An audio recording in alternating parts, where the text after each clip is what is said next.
संत कबीर जी कहते हैं, भक्ति गेन जुबान की, भागे कोई ले जाए। कहत कबीर कुछ भेद नहीं, कहाँ रंग कहाँ राय। भक्ति किसी चीज की मोहताज नहीं। भक्ति शबरी के हाथ में आई, शबरी का नाम शास्त्रों में आ गया। भक्ति गणका के हाथ में आई तो उनका नाम वहां अंकित हुआ जहां महारानी मीरा का नाम अंकित था। भक्ति की एक अपनी एक डगर है, एक अपना एक रास्ता है। भक्ति की शक्ति जब किसी ब्रह्मज्ञानी के हाथ में आती है तो सौभाग्य होता है। वही भक्ति की शक्ति जब किसी अभिमानी के हाथ में आती है तो दुर्भाग्य होता है। हर युग में ऐसा ही हुआ। भक्ति की शक्ति प्रहलाद के हाथ में आई तो सौभाग्य हुआ। वही भक्ति की शक्ति जब हिरण्यकश्यप के हाथ में आई तो दुर्भाग्य हुआ।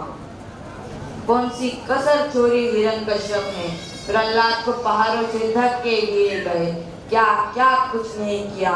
5 बरस की भक्ति जीत गई, अहम तकब्बर हो गया, जिस्म का एक एक टुकड़ा उधेड़ कर रख दिया, अभिमान का, अहंकार का। प्रभु ने प्रहलाद से कहा, हे भक्त, मैं तुझ पर प्रसन्न हूँ, मांग, क्या मांगता है तू। प्रहलाद ने कहा, मेरे पिता ने कम थोड़ी मांगा था। मेरे पिता कहते थे, दिन को ना मरू रात को, ना अस्त्र से मरू ना शस्त्र से मरू।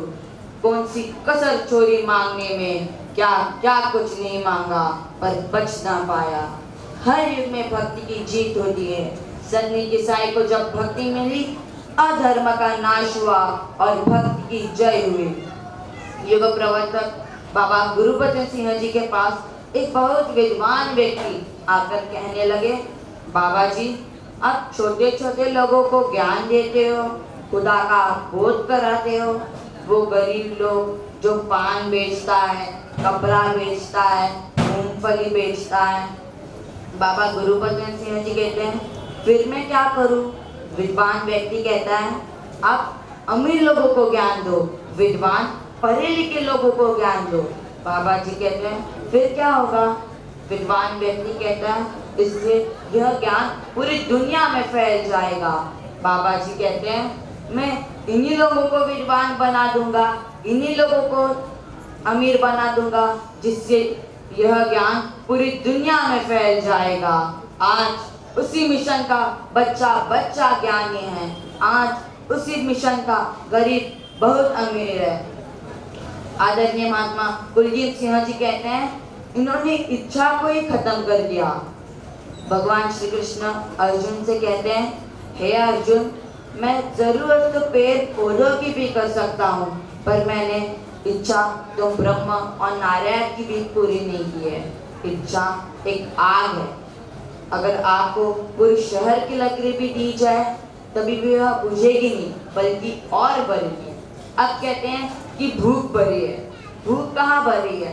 पहले हमारे पूर्वज 20 रोटियां एक साथ खाते थे, आज हमारा पूरा परिवार 20 रोटियां नहीं खा सकता। भूख कहाँ भरी है। पहले हमारे पूर्वज एक मग का छाछ पी जाते थे, आज हम एक गिलास भी नहीं पी सकते। भूख तो घट गई है, हवस की भूख भरी है, दिमाग की भूख भरी है। और ये सद्गुरु दिमाग की भूख को घटाता है और ईश्वर का बोध कराता है। जब तक परमात्मा का बोध नहीं होता तब तक भक्ति की जन्म नहीं लेती।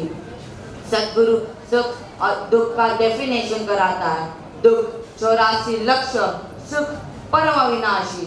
सद्गुरु 84 काट कर हमें ईश्वर का बोध कराता है।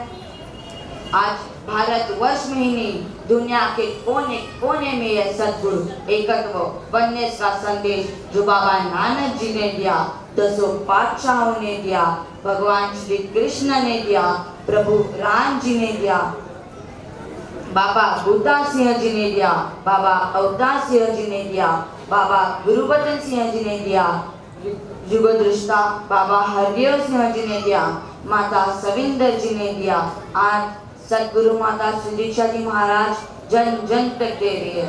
दास सदगुरु के चरणों में यही प्रार्थना याचना करता हूँ कि दास की भक्ति भी आपको रिझाने वाली हो।